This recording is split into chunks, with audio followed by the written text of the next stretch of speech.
Hello, everybody. Welcome to another episode of SG Explain. Hello, this is Rovak here. And this is Willie. Thanks for joining us tonight. Yes. Tonight, we have a very interesting topic. And of course, I think this was quite on point with the current sentiments of today. The date is 11th of March, 2019.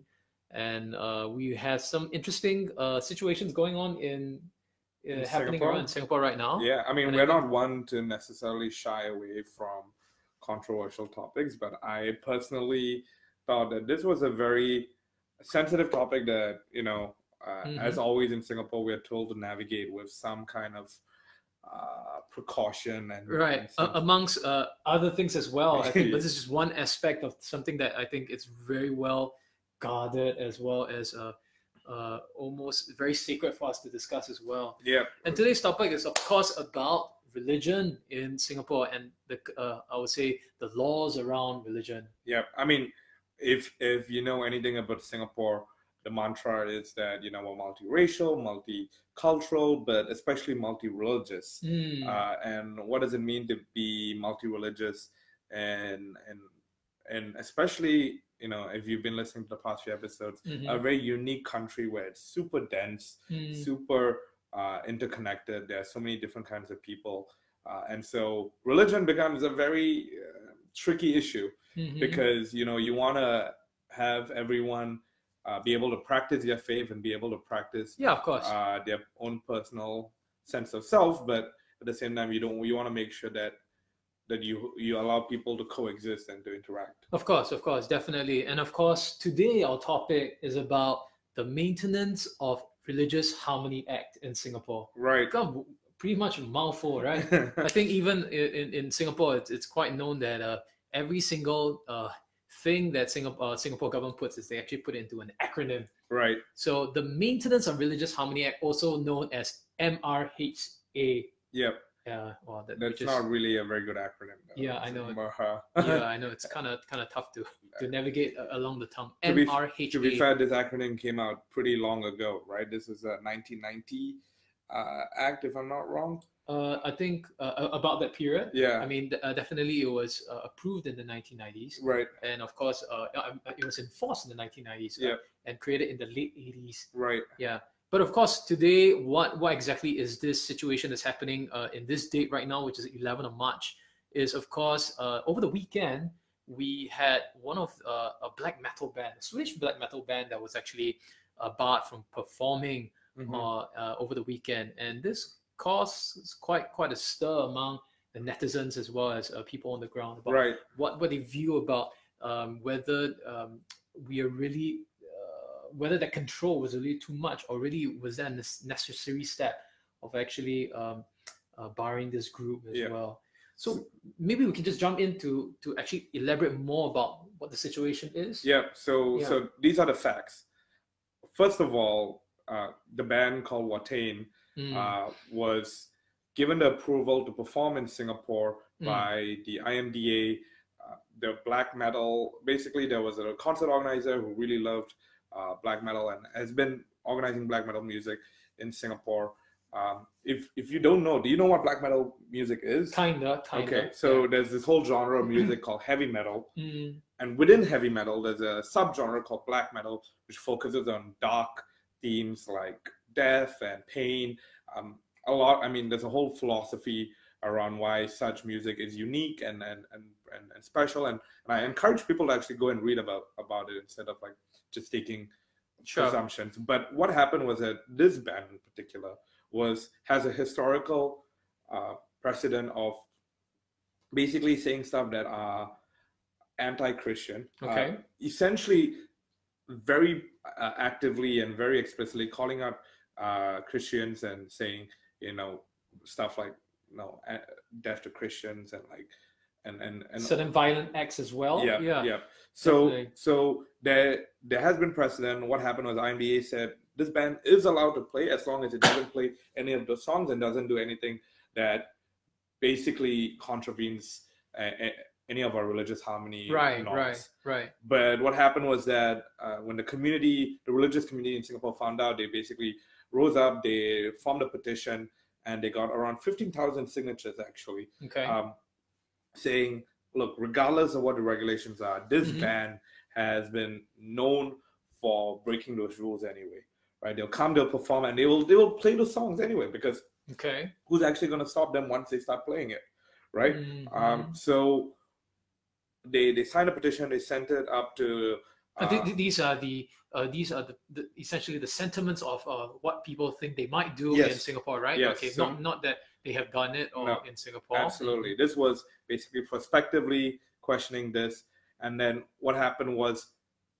they sent it to the Ministry of Home Affairs. Ministry of Home Affairs did a review of the petition, but even independent of that, they went to look, according to Minister Shanmugam, they went to look at the actual history of the band, and they made, in their words, an independent decision to basically cancel the concert. Right. So that there was a lot of things that came out as a result of that. Basically, the question of how much influence should religion have on people who are practicing their own hobbies or interests. There was a question of how much influence should people have, especially if such things are ticketed, right? It's age restricted, it's ticketed, it's rated, right? So if you want to go watch this concert and you want to be exposed to this, you're gonna have to explicitly make the choice. Of course, right? Of course. So it brings front and center all these conversations about religious harmony. I mean, just to give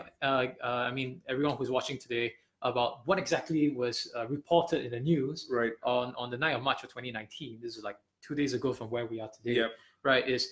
I'll just read off verbatim from an excerpt. Right. Home Affairs Minister K. Shanmugam said on Saturday, March 9, that he couldn't see how black metal band Watain could have been allowed to perform in Singapore due to the band's anti-Christian song lyrics.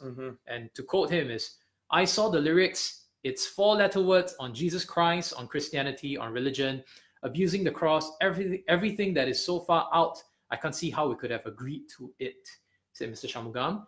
The Swedish black metal band was scheduled to perform in Singapore on Thursday evening, but the concert was cancelled that same afternoon by the IMDA, or Infocom Media Development Authority, following security concerns raised by the Ministry of Home Affairs. Right. Yeah, and I think such things about cancelling or barring is not it's not something that is uncommon actually in Singapore. I would say it's a very Singaporean thing. Yeah, in fact. We ban everything. Yeah, I mean, just to interject, for everyone who is viewing today, if you have a view about what for example, IMDA, or you have a personal view and opinion about how this could be handled, or about what you think the situation should be, please leave a comment in the comment section under this video. And of course, we would love to hear from you and really discuss about this topic in depth as well. Yeah. But just to carry on, I think maybe let's also go back in time a little bit and see what other situations actually happened in the past. Right. That was talking about when we have something that's religious and something that possibly the MHA actually acted upon as well. Right. To essentially either bar or cancel certain things as well. Right. So let's go back in 8th of September 2017, right? Of course, I'll just read verbatim for a news thing as well. Laws enacted to maintain religious harmony will be tightened next year, including those forbidding religious leaders from promoting hatred and ill will among different faith groups or furthering political causes, Home Affairs Minister K. Shanmugam said on Friday, September 8, 2017. He also revealed that the government had most recently barred 2 Christian preachers from entering the country because they had made inflammatory remarks of other religions, that they were very Islamophobic in their statements outside of Singapore. One preacher had described Allah as a false god and referred to Buddhists as Tohu people, a Hebrew word for lost, lifeless, confused, and spiritually barren individuals. The other described Islam as many other things, an incredibly confused religion that is interested in world domination. Wow, that's pretty hard. Yeah. And I think, of course, I think that's another religion where they actually barred Christian preachers from coming because of their religious belief that they're very active and very open about as well. Right. And even, I mean, even we go back down one more year, which is 26th of September 2016. This one was a pretty notorious one, Amos Yee. Yeah. Very common name. And essentially what happened was that 15 months after he was given a prison sentence for intending to wound religious feelings, Emoji went on. He was given another jail term because he failed to turn up at a police station, and he continued to stand by his decision to wound the feelings of Muslims and Christians. Right, right. So we are not unfamiliar to cases in Singapore where people have taken explicit effort to, demean or insult other religions. I think the question has always been a tension between freedom of speech, right? I should be allowed to say whatever I want to say. And maintaining harmony within countries as well. Right. I think this is definitely something that is quite unique to Singapore as well, because of our multicultural, multi-ethnicity, and multi-religious kind of community. I would say slightly more than that, because you can look at places like the US as well, where they are honestly multiracial and multicultural. Again, to some degree, you could even say they are more multicultural because of pure number of cultures that there are there. I think the key thing is density. Right. We are so close to each other. Yeah. And we are so interconnected, that we're so interdependent, that the affordance for tension and hatred between cultures, the risk is so much higher. Of course. Yeah. Definitely. So I think that is what is unique. Right. In a very small area, we have so many different cultures interacting, and you just can't help but rub shoulders with individuals as well. Exactly. Yeah, definitely.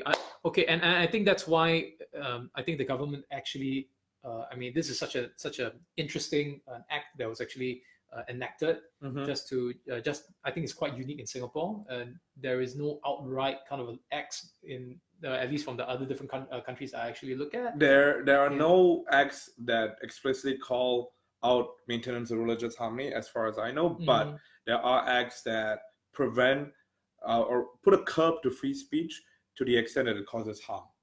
So there is a definition of what is harm, and there is a curb to free speech, but free speech is the primary agenda still. So free speech first, and then a curb to harm. Whereas in Singapore, we tend to say, like, let's talk about maintenance of religious harmony as an agenda.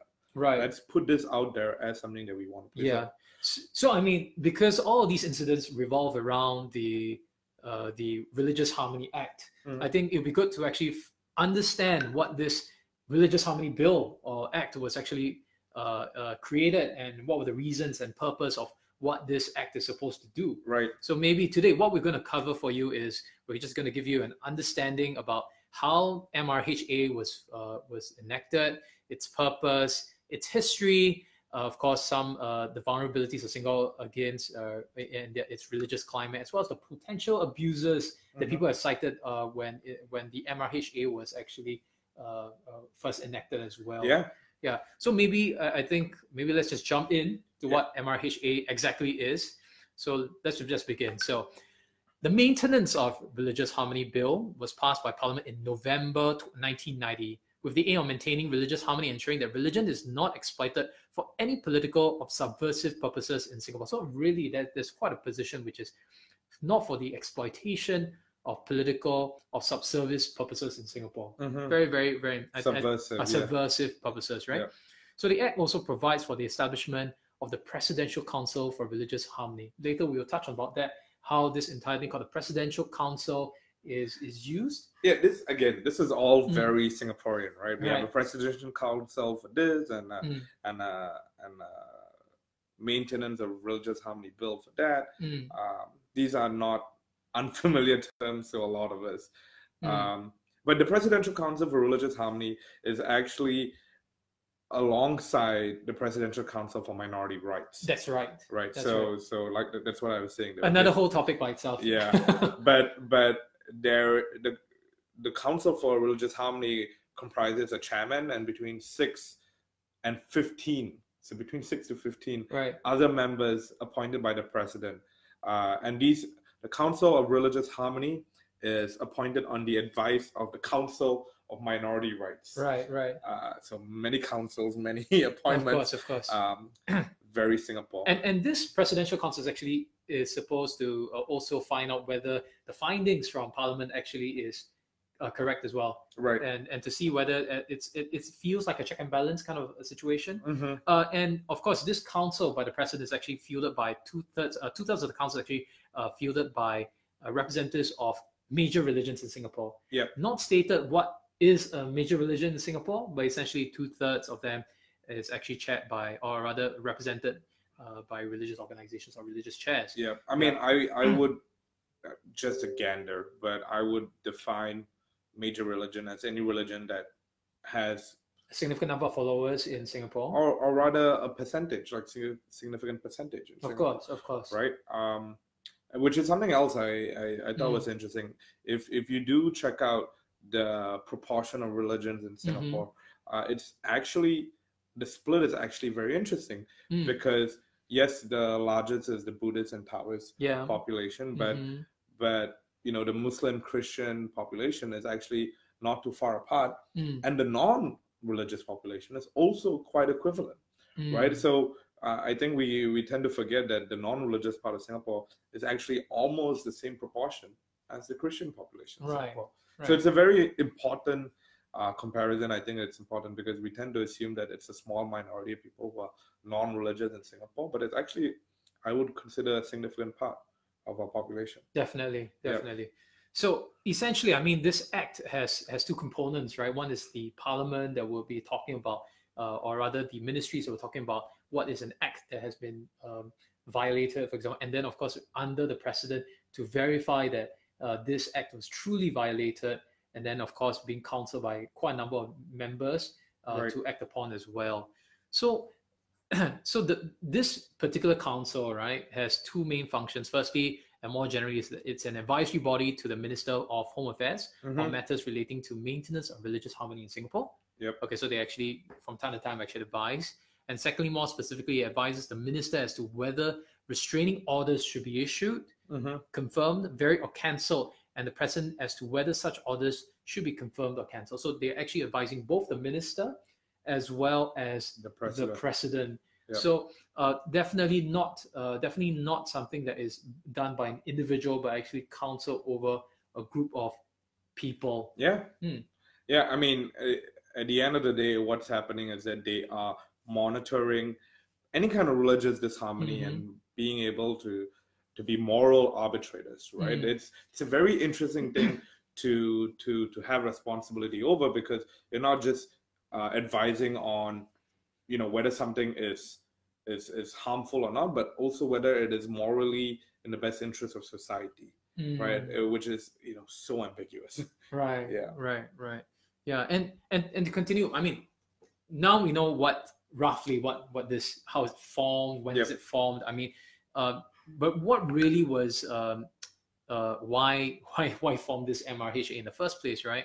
So maybe let's just go back about the issues that actually created the MRHA. Yep. So I mean, just to give you an idea as well, the situation for the MRHA is in February 2007, the then Deputy Prime Minister of Home Affairs, Wong Kan Seng, informed Parliament that no restraining orders have been issued since the Act came into effect. But back in May 21, the Minister of Home Affairs disclosed that the government was prepared to go against a number of religious leaders who had mixed religion with politics or denigrated other faiths during incidents occurring in the 1990s. Wow. And of course, these particular leaders, they were not arrested. They actually ceased their actions after warnings from the police and the ISD, right? Right. Yeah. One incident involved a Muslim religious leader who had urged Muslims to vote for Muslim candidates with deep religious beliefs at the 1991 general election. He was given a warning in 1992. In the same year, a Christian pastor was cautioned for using church publications and sermons to criticize Buddhism, Taoism, and Roman Catholicism. In 1995, another Muslim religious leader was warned for having called a Hindu belief that the statues of Ganesha could drink milk offerings the work of Satan. Right. I mean, all of these sound horrible. Yeah, exactly. And I totally get why the MRHA has a role in Singapore, right? Because what if you were to assume a benevolent society where everyone was able to accept other people's criticisms, then that is something that would be ideal somewhat. But people get hurt, and people do take a lot of things personally because it is core to their identity. Religion is such a core part of someone's sense of self, someone's worldview, and to criticize that is basically saying, I think that your sense of self is wrong, right? And that's a very, very difficult and harmful thing to do. And it's tied to other topics that we've had about 377A and all this kind of stuff. But I mean, it's important to note that trend about sense of self, right? What it means to be a citizen and what it means to respect other people's ability to define their sense of self in this country. Right. So the MRHA actually has that important role. And I think let's talk about how the MRHA was birthed in the first place. I mean, actually, just to give an understanding, the MRHA was first tabled as a white paper in 26th of December 1989. Okay, so the day after Christmas. Yeah, the day after Christmas. Right. So 1989, the white paper on the maintenance of religious harmony was presented to Parliament. The white paper set up proposals for legislation to maintain religious harmony and to establish a Presidential Council of Religious Harmony. We talked about that earlier, right? And this white paper detailed the religious trends in Singapore at the point in time in the 80s, the need for legislation to maintain religious harmony, and the main features of the proposed legislation. And I think annexed to that particular white paper was that there was a report by the ISD, the Internal Security Department, in which compiled instances of the problems discussed in the white paper. There were actually problems or religious tensions, I think we'll cover, which is called inter-religious tensions as well as intra-related religious tensions as well. I mean, all of this happened in the 1980s, where if you really transport yourself way back in time, this is where a lot of the social and political conditions allowed people to be quite blatant without regard for other cultures, right? So they reported that there had been an increase in religious fervor, assertiveness amongst religious groups, and this was part of, in their opinion, the ISD's opinion, part of a worldwide religious revival.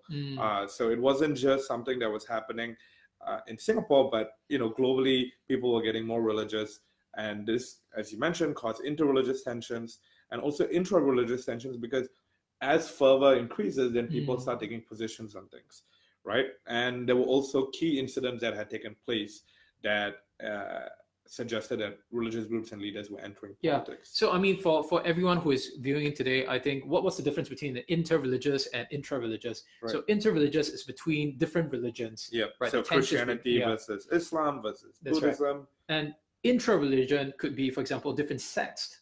Right, and different groups or denominations within the same religion. They may have disagreements and therefore have intra-related tensions as well. An example is between Christianity, there are different denominations, right? So you have even Catholicism versus Protestant beliefs, and even Hinduism. There are different sects as well. So, for example, their views of different gods as well. So these are essentially the two kinds of predominant tensions that were happening in society, right, and that were actually affecting. And the third, of course, was that religion was slowly entering into the realm of politics as well, and they were giving their religious views on how politics should be run. And I think, of course, this growing tension was what led to the table for the MRHA to happen. So on 15th of January 1990, the Maintenance of Religious Harmony Bill was tabled in Parliament and committed to a select committee of Parliament on 23rd of February 1990. And so what they did was they opened up to different people, to the public, to actually give their views. And finally, the entire thing became an act on 31st of March 1992. So that's essentially the history. It was began in 1989 and finally became an act in 1992. So over a course of 3 years. So it's actually been 27 years. Nearly 27 years at the end of this month. Since this bill was passed. Right. So I mean, just to carry on, of course, what exactly is the I think the situations that we talked about ISD, right? So just to give an idea of some of the situations that ISD were proposing prior to the bill, was, for example, the increased amount of religious tensions. I think we will cover that later as well. What exactly were those key areas that that caused this discussion and finally this act and bill as well. Right. We'll talk later. But really, at the end of the day, what exactly is the purpose of this MRH and what is it trying to do? Yep. Yeah. Yep. I think actually in Singapore right now, what we're seeing with, for example, Watain and all this kind of stuff, is an expressive need to prevent harm to different religions. Right. Right. But actually, the MRHA is not just always in favor of I think the common criticism I've heard is that Singaporean politics recently has been too biased towards religious preferences. But actually, the MRHA, in some ways, is very unique in saying that, hey, we're actually going to curb the powers of religious influences in politics. Right. So there is a bill that actually explicitly calls it out. Right. So what the white paper said was that Singapore is not immune to the rise of religious fervor. Okay. In fact, Singapore needs to be more assertive, and because religious groups are themselves becoming more assertive and are competing intensely for followers, right? And this is, again, thinking back to 1980s, 1990s when this happened. So the white paper identified two conditions necessary for harmony in Singapore. Okay. The first is that religious followers must exercise moderation and tolerance. I see. Moderation and tolerance, right, amongst all religions, right? Right. To avoid doing anything that would cause enmity or misunderstanding. So it's important here to understand the goal, right? The goal wasn't to necessarily build a multiracial, multi-religious society in the sense that we like to think of an accepting, everyone loves everyone kind of society. In fact, it's quite the opposite. The goal was to prevent harm, right? And to prevent enmity and misunderstanding. So tolerance, right? Yeah. So the goal is actually much more targeted. I think a lot of people talk about acceptance. A lot of people talk about integration, and I love all of that as a personal individual being. Right. But the law doesn't talk about that. Right. The law is about preventing harm and enmity, right? And the second goal of religious harm of this act was to separate religion and politics. And the justification was, if one religious group became involved in politics, other religious groups could follow to protect their own interests. And so everyone now has to politicize the religion to advocate for policies. So you have to separate it. You could advocate for policies that favored, or rather, you could advocate for your influence to be heard, but that doesn't mean that the decisions will be made on that basis. Right. It is an acknowledgement of the impact, but it is not to take it as your basis. Yeah. Right. So I think this is quite crucial. I mean, this is where there are many countries, and I think within Southeast Asia, right, that actually may consider politics and religions to be very close knit, right? Right. Yeah, and not necessarily two very separate components. Yeah. Whereas Singapore's position was that the need for separating both religion and politics away from each other. Yeah. And I think that's also something that's quite unique within Singapore. I think the other country I can really think of at the back of my head that really endorses this to the core would be China. China really considers themselves an atheist party, if right? you want to talk about countries that completely separate, you have to talk about France. Oh, okay. Right? France has this whole legal frame.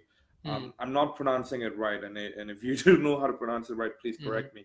It's Lachit, which is basically the complete separation, meaning that you are not even allowed to talk about religion in politics.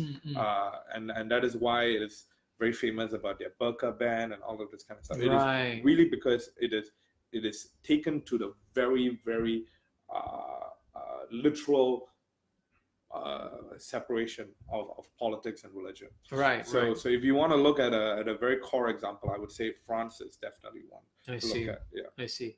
But anyway, what kind of powers do you think the MRHA can do? Yeah. I mean, we recently saw some things like it could ban from playing. It could actually bar certain religious leaders from entering the country as well. But let's take a look. What exactly are the true powers of the MRHA? What actually it can do? Yeah. So I think just to give you an example, the MRHA actually empowers the Minister for Home Affairs to make a restraining order against a person who is in a position of authority in any religious group or institution if the minister is satisfied that the person has committed or is attempting to commit any of the following acts: causing feelings of enmity, hatred, ill will, or hostility between different religious groups, or promoting a political cause, carrying out subversive activities, or exciting disaffection against the president or the government under the guise of propagating or practicing a religious belief. Right. Well, that's a mouthful, but essentially it have the power to restrain individuals should there be a breach, essentially, right, against all these different conditions. Absolutely. Yeah. And of course, a restraining order may also be made against a person who incites, instigates, or encourages any religious leader or any religious group or institution to commit the above acts. Right. So even if you are a person trying to influence an individual to do so, you can be arrested. You can be restrained as well. Yep. Yeah. I mean, I think it's important to observe in this that essentially the key thing is about enmity, hatred, ill will, or hostility, right? Those are the 4 operative words that have been used. I think when it talks about enmity or hostility, you can more or less measure, right? You can see what the impact is. I think stuff like ill will and hatred, those are slightly more ambiguous, in my opinion. And I think from what I've observed, that the government only acts on those that seem very explicit. Definitely. So there's definitely that gray area as well, because what does it mean to critique, a religious organization? For example, I'll give a key example. When a church is accused of impropriety, right, which is a very legitimate claim to be able to make about an organization. Hey, I am observing what you are doing, and I think what you're doing is improper. Is that going to cause hatred or ill will against the church? Right? What is that gray area? I think for the most part, we've erred on the side of extremism, meaning, if you explicitly say Christianity is or Islam is that is where the government steps in. But I can definitely see those gray areas being like places where people feel ambiguous. To my recollection, I think a gray area that was quite big in the point I thought was quite big was the point of time when the government was discussing about including integrated resorts, and allowing casinos to be legal within Singapore as well. I think, at least from my capacity, I knew that certain religious organizations were actually against the idea of having, for example, gambling casinos or facility gambling casinos within this, and they were also quite outspoken about this area. So, do you think that is actually something that borders on political agenda as well within a religious organization? Meaning they're using their religious cause to speak up against the government? Exactly, on, for example, allowing casinos to be created or integrated resorts to be created within Singapore mainland, right? I mean, if you look at the letter of the law, right, it says carrying out subversive activities or exciting dissatisfaction against the government under the guise of practicing a religious belief. So it is, wow, that is a lot of tricky words. That's pretty loaded, right? Right. Yeah. What does it mean to be under the guise? Yeah. Right. If you disagree with, for example, if you disagree with gambling, I mean, religious believes that gambling is something that you don't want to do.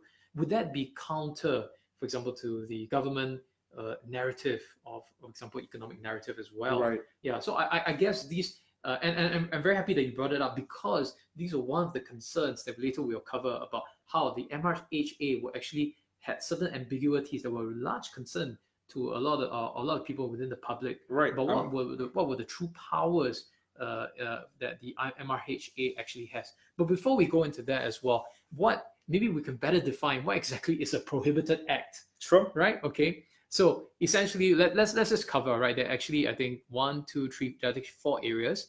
A prohibited act is actually anything that causes feelings of enmity, hatred, ill will, or hostility between different religious groups. We just talked about that.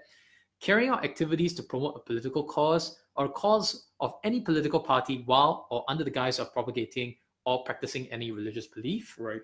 Carrying out subversive activities under the guise of propagating practice or religious belief. And the last one is exciting disaffection. I think we talked about this against the president and the government. We talked about this already. It clearly defines in Section 8 of this act that it can take a restraining order against a priest, monk, pastor, imam, elder, office bearer, or any other position who is in any other person who is in a position of authority in a religious group. So it actually names the specific roles, which is very, very bold, in my opinion. And as you mentioned, under Section 9 of the Act, the minister may also make any order against any other persons that the minister is satisfied that the person is inciting or encouraging any religious group to commit some of these acts, or if the person who is not one of the persons mentioned above is attempting to cause.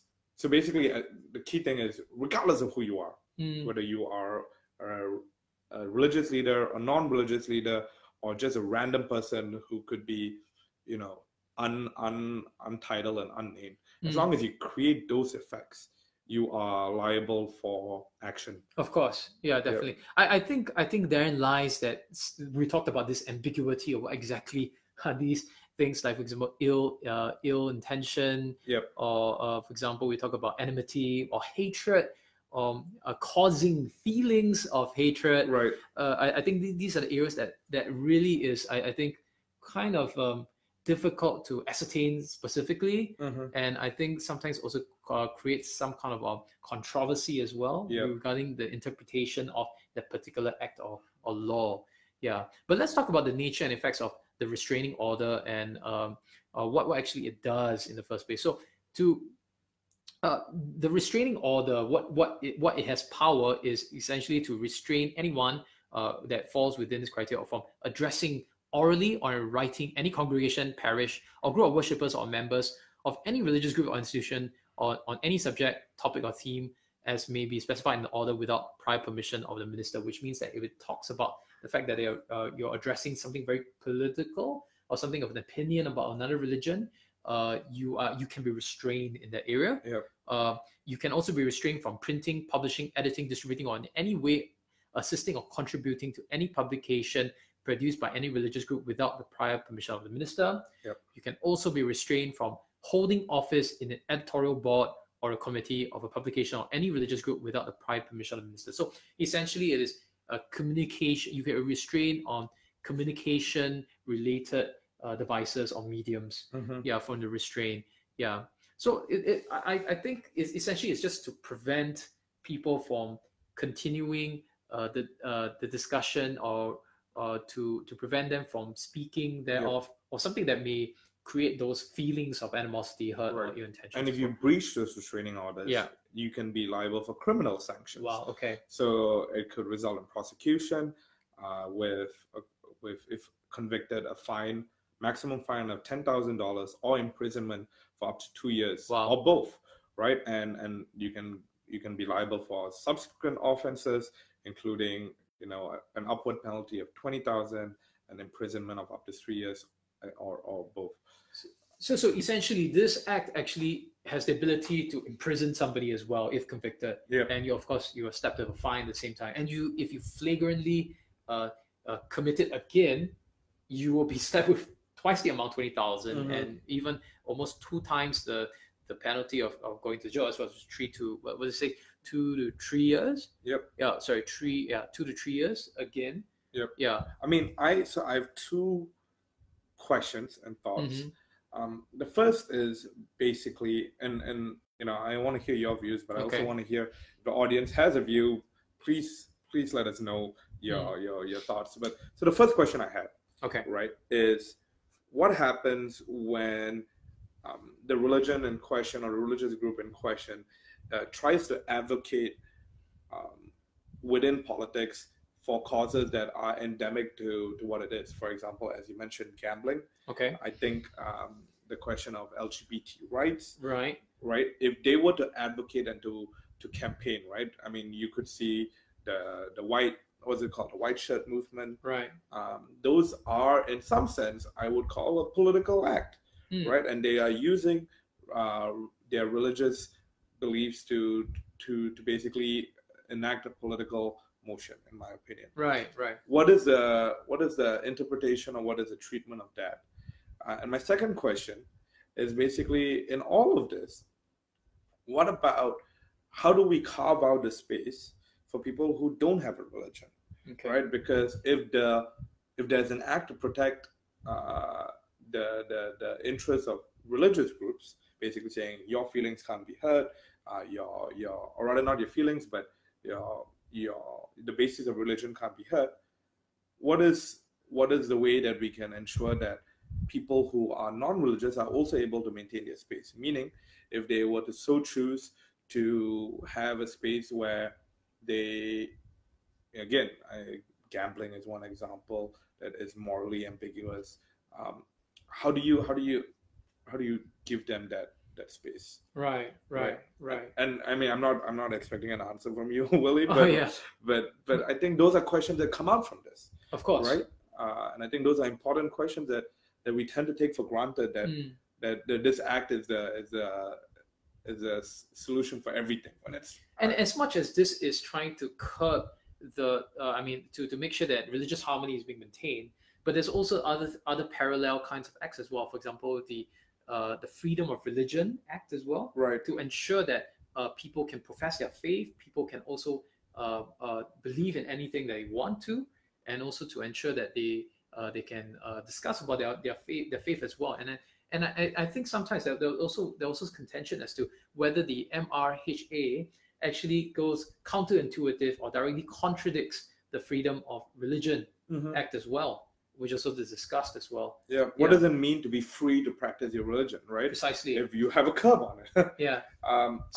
So I mean, to answer your question of if for example you believe that there is no God, and if you have no religion, as you were to say, would that in that capacity be the freedom to believe in what you want to believe? And I think these can sometimes be muddled with possibly with the definitions of words, or rather how the words seem to suggest as well. But I think these are really, as we go along, these are things that definitely sometimes the level of grayness is also probably, in my opinion, a reflective of the state of society as well. That the ambiguity that sometimes cannot be answered. I mean, I am completely open and sympathetic to the need for ambiguity in the rule of law, right? Jurisprudence basically talks about the need for gray areas so that society can define on a case-by-case basis sometimes what the specific interpretation ought to be, right? But I'm very, very uncertain about whether these laws can be actually useful for very important issues, right? And I've already highlighted these issues, but I think those are just questions to keep thinking about as individuals. Definitely. Now, we talked about interreligious tensions, right? Maybe let's just cite an example of why this MRH was actually created in the first place, right? So let's talk about interreligious tensions, which is the tension between religions, right? That actually led to the creation of this. So interreligious tensions were largely attributed to aggressive and insensitive proselytization by religious groups, mostly Protestant churches and organizations. So the Christians actually run afoul, right? Examples cited in the ISD report annexed to the white paper, which is about in the 1989, included tensions in August 1986 when Hindus found posters publicizing a Christian seminar pasted at the entrance to their temple. And when Christians missionaries distributed pamphlets to devotees going into temples along Serangoon Road. So very, very intrusive into the Hindu temples as well, right? There was also two disputes in July 1988 and January 1989 involving the funerals of non-Muslims who had converted to Islam. The non-Muslim families had wanted to cremate the bodies according to their respective non-Muslim religious rites, but the Muslim organization applied for court orders to claim the bodies and bury them according to Islamic rites. Both these disputes were eventually settled out of court. So this was another point of inter-religious tensions as well. And I think this is what led to this rise. Now let's talk about intra-religious tension, right? And hostilities between subgroups and under the same religious umbrella also became apparent in the 1980s in October 1989, for instance, a Hindu sect called the Shiv Madhur. Am I correct? Am I pronouncing this correct? Mandir. Okay. You're as good as me at this, probably. Okay, so they burned an effigy of Ravana, a Hindu mythological king, during a religious festival. This caused outrage among Tamil Hindus who wanted to retaliate by staging a protest demonstration and threatened to retaliate by burning the effigy of Lord Ramachandra. Intra-religious tensions among Christian groups surfaced after the distribution of pamphlets and booklets denigrating the Roman Catholic Church and the Pope by some Protestants. So you see, we have within the Hindu, we have also Protestants versus the Roman Catholics as well. Yep. Essentially, intra-religious tensions were actually brewing, and this law was actually built to try to curb that as well. And the last one we talked about, which is religions creeping into politics. So the mixing of religion and politics. So according to the same ISD report, the mid-1980s saw Catholic priests engaging in social activism and using Catholic religious gatherings and publications as platforms to comment on political issues. Following the arrest of Vincent Cheng and others associated with him and the detention under the ISA, Internal Security Act, several priests spoke out against the arrest at masses, describing it as an injustice and an attack on the church. And another one, which is several foreign Muslim theologians such as Imaduddin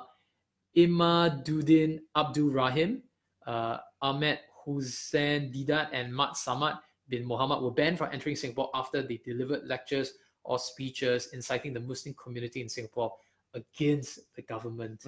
Right. So we have tensions. There are true cases between religious groups, cases within religious groups, and cases where religion took an active role in trying to speak up against on political matters as well. And that, of course, led to the rise of led to the enactment of the MRHA. Quite a. You ask me, that sounds kind of scary. I mean, in the 80s as well. Yeah. I mean, you could totally imagine because the 80s were what, the first 15, 20 years since independence. I mean, the country was just starting to get developed, but having stuff like this threaten the stability of Singapore, that is a very scary prospect, because stability has been one of our key assets and key capabilities as well. And you don't even need these cases to justify the MRHA's intent. Right. Again, I think the methodology is up for critique, but the intent, today you can still see the need for an appreciation of those concerns, because with cases happening, I mean, I think just last year or 2 years ago, there was a imam who was also critiqued, and censured for making such speeches in the mosque. But he did apologize at the end of the day. Yeah. I mean, it demonstrates the need for such active moderation. And I guess this really brings about the question of trying to maintain civil stability, civil order, versus the freedom to express your religious expressions as well. And I think sometimes this actually goes counterintuitive as well. And definitely there will be tensions within these two things, essentially. And I think very difficult to maintain that. Very difficult to maintain the harmony if there's no law to actually state or to say that there are repercussions for doing so as well. But really, I think at the end of the day, we talked about the powers of MRHA, the purposes, the history, but actually there's also a discussion of the potential kinds of abuses that the MRHA or the enactment of the MRHA could actually happen. So these are critiques that people have brought up as a way of calling to attention gaps or maybe blind spots in the MRHA. So one is the lack of checks on a minister's power to issue a restraining order. So, it's difficult to distinguish between religious and political matters, especially where moral and social issues are involved. And I think we talked about earlier, for example, the integrated resorts, for example, and associated with gambling. It is that is that a political matter or is it a moral and social issue? Yep. You also cited about the rights of LGBTs as well within Yep. society. Yep. Is there really a moral and social issue, or is this really a political matter? Yep. I Yeah. mean, these are tied to, again, sense of self, people's worldviews. Certain religions have comprehensive worldviews about these things, and because of the sensitivity is the reason for why a lot of these proceedings and discussions that happen in private without disclosure. Then if certain issues are very sensitive, we actually will never know the complete discussion that happened. Right? Yeah, how did of people course. negotiate some of these things? And that allows for if not, again, I don't think people are necessarily accusing of any actual impropriety, but the perception is there, right? And I think the perception is dangerous by itself. Yeah, another commenter actually expressed the view that certain features of the MRHA, right, remove any transparency over the council's proceeding, making it impossible to discover if it has been performing its duties satisfactorily and holding those accountable for any lack of conscientiousness. Yep. So because of that secrecy on the findings and it's not reported publicly, yep. How do we know that they're actually how do we know that they're actually being effective? Yep. Correct? I mean, just to think about it, right? The whole point of democracy and elected government in Singapore, it actually kind of stops once you elect your minister and your president, right? After that, everything else is by appointment. Everything else is through delegated authority. So this whole idea of checks and balance in Singapore is kind of on a different level, I feel.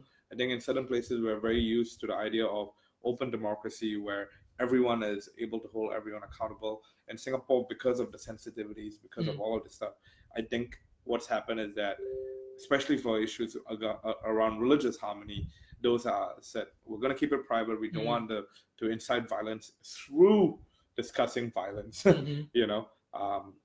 So I can understand it, and I can totally see why it's important to prevent misinterpretation. But because such actions, again, have an impact on people's ability to define sense of self, to understand what it means to navigate moral and social issues in Singapore, I do wonder if it is the best approach.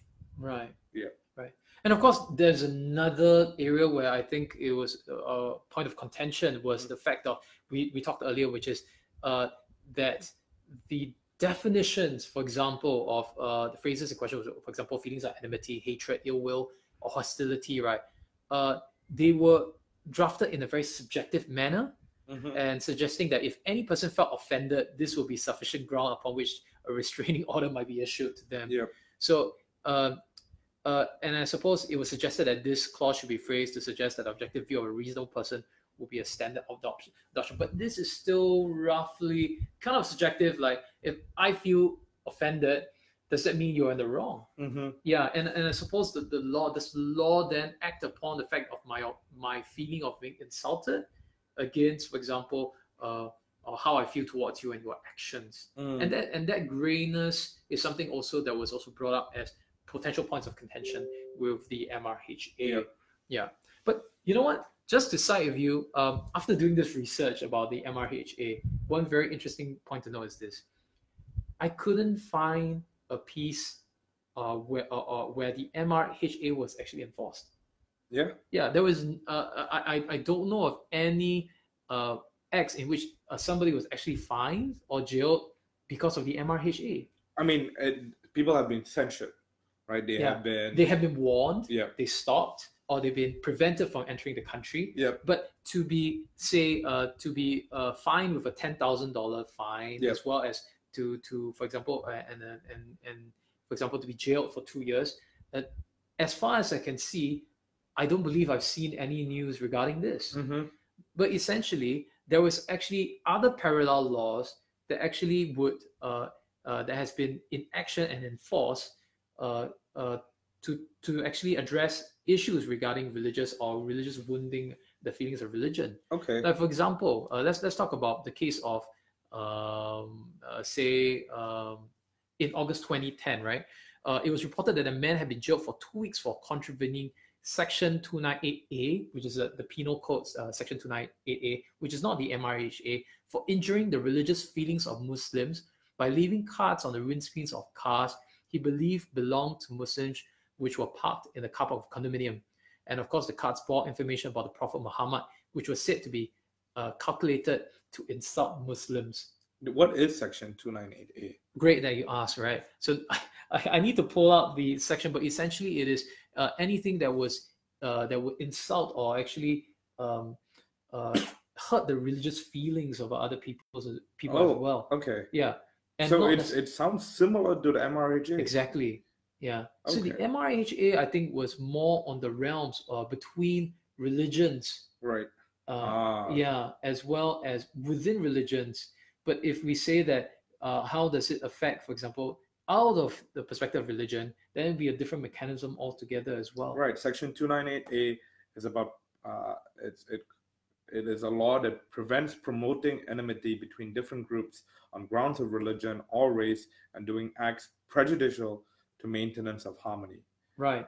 So we have actually parallel laws that actually talk about other areas of, for example, maintaining harmony within Singapore as well. So not just the MRHA, you have the penal code that does this.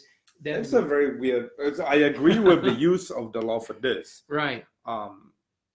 But the notion of harmony is a very ambiguous thing to me, because what does it mean to be harmonious? What does it mean to accept? Exactly. Right? Because this is about this is specifically anything that disrupts harmony. Versus, remember what the purpose of MRHA was? It was to prevent explicitly to prevent enmity or misunderstanding. Right. That is something you can target and you can say, okay, you are causing enmity or misunderstanding. But anything that disrupts harmony, it's another area of gray, right? No, but that is a much wider area of gray. Because what if I critique your religion's way of engaging its constituents? Of course. Right?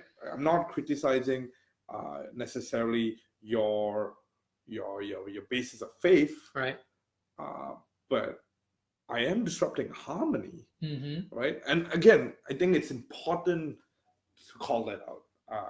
I'm not saying that it's wrong to talk about encouraging religious harmony. In fact, quite the opposite. I think it's very important that MRHA exists. But what does it mean to be harmonious? Of course. And I think of course this leaves a lot of questions as well, which is I think a cool topic that we can talk about really even after the show, and then we'll go for dinner. But I think, remember we talked about Amos E, right? Amos E on 28th of September 2016, we talked about the fact that 15 months after he was given a prison sentence for intending to wound religious feelings, right? He was again given a jail term for the same crime, right? But what he was charged, and the first charge we talked about it, was he was charged under the Section 298 of the Penal Code and not under the MRHA. So it contained, because his statement was, it contained remarks against Christianity with the deliberate intention of wounding the religious feelings of Christians in general. Yeah. Right.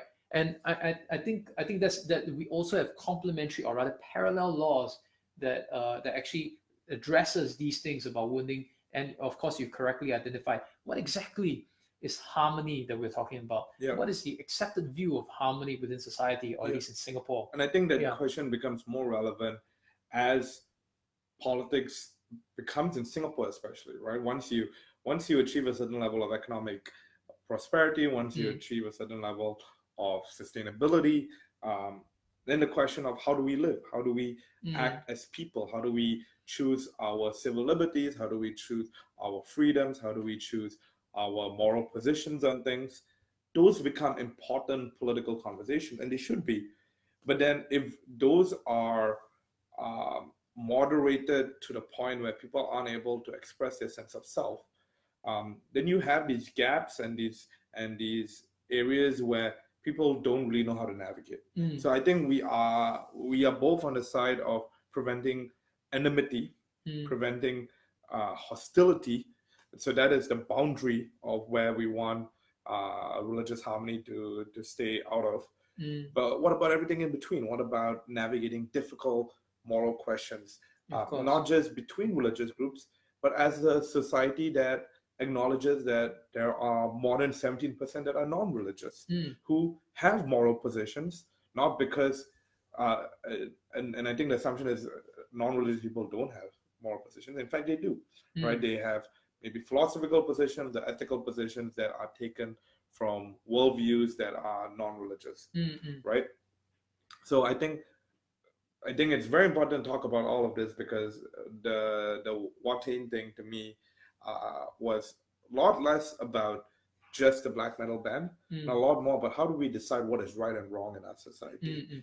And you know what, I my takeaway from doing this research as well and understanding, and I think that level of tension that I can see in every society, really, as I do this, is what exact the competing in two areas. One is civil order and civil stability, which I think in essence was some level of harmony, versus the harmony of freedom of expression, a freedom of choice, freedom of certain acts as well. And I think these are the two things that are colliding within the legal framework, colliding within society as well. That it really causes certain grays when they overlap.